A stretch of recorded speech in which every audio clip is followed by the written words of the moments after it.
એટલે રાઘવભાઈ, ભીખા દાદા, આ કયા રોડે તમે આયલા જાવ છો?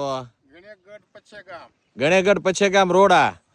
આ ઝાડ વાવેલા છે રોડ ની બધી બાજુએ. સદભાવના કોણે વાવ્યા છે? સદભાવના વૃદ્ધાશ્રમે.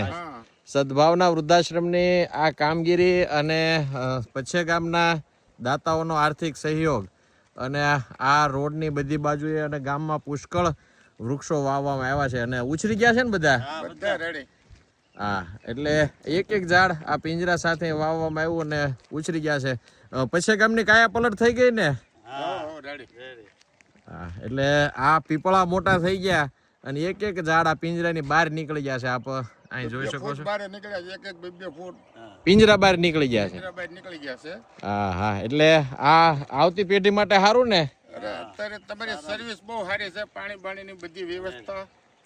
જી જી, એટલે એક એક ઝાડ વાવીને મોટું થાય એવી જવાબદારી સાથે જ્યારે સદભાવના વૃદ્ધાશ્રમ કામગીરી કરતી હોય, અહીં હજારો વૃક્ષો આ પિંજરા સાથે અહીં વાવવામાં આવ્યા છે.